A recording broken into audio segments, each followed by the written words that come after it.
بسم اللہ الرحمن الرحیم۔ معزز ناظرین و سامعین، السلام علیکم ورحمۃ اللہ وبرکاتہ۔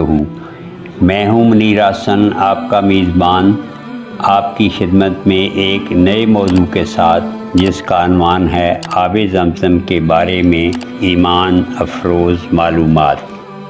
تفصیلات کے مطابق آب زمزم اور اس کے کنویں کی پر اسراریت پر تحقیق کرنے والے عالمی ادارے کئی دہائیوں سے اس کی قدرتی ٹیکنالوجی کا کھوج لگانے میں مصروف ہیں کہ آب زمزم میں پائے جانے والے خواص کی کیا وجوہات ہیں، اور 1 منٹ میں 720 لیٹر جبکہ 1 گھنٹے میں 45,200 لیٹر پانی فراہم کرنے والے اس کنویں میں پانی کہاں سے آ رہا ہے، اور یہ عمل مسلسل جاری ہے، جبکہ مکہ شہر کی زمین میں سینکڑوں فٹ کی گہرائی پر بھی پانی موجود نہیں ہے۔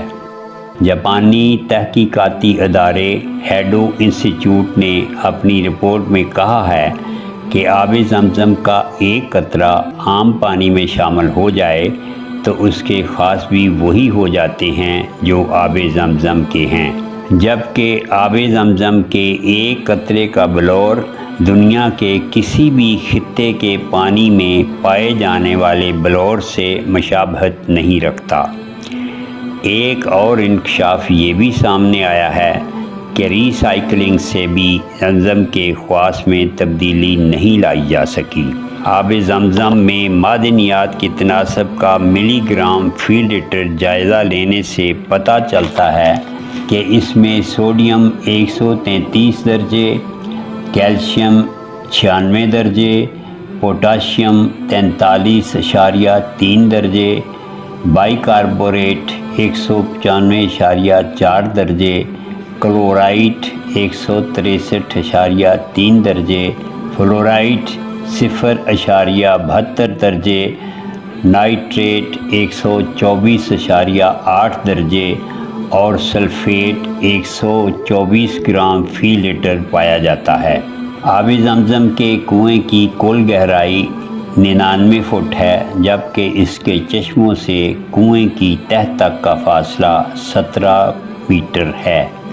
واضح رہے کہ دنیا بھر کے تقریباً تمام کنوؤں میں کائی کا جم جانا، انواع و اقسام کی جڑی بوٹیوں اور خودرو پودوں کا اگ آنا، نباتاتی اور حیاتیاتی افزائش اور مختلف اقسام کے حشرات کا پیدا ہو جانا ایک عام سی بات ہے، جس سے پانی کا رنگ اور ذائقہ اکثر بدل جاتا ہے۔ یہ اللہ کا کرشمہ ہے کہ اس کنویں میں نہ کوئی کائی جمتی ہے، نہ نباتاتی اور حیاتیاتی افزائش ہوتی ہے، نہ رنگ تبدیل ہوتا ہے اور نہ ذائقہ۔ امید ہے ہماری آج کی ویڈیو آپ کو پسند آئی ہوگی۔ آپ سے التماس ہے کہ کامنٹ سیکشن میں اپنی قیمتی رائے سے ہمیں آگاہ کیجیے، ہمارے چینل کو سبسکرائب کیجیے اور ساتھ میں لگے بیل آئیکن کو بھی پریس کیجیے تاکہ ہماری آئندہ آنے والی ویڈیوز آپ تک بروقت پہنچ سکیں۔ انشاءاللہ دوبارہ حاضر ہوں گے ایک نئے موضوع کے ساتھ۔ اللہ ہم سب کا حامی و ناصر ہو، آمین۔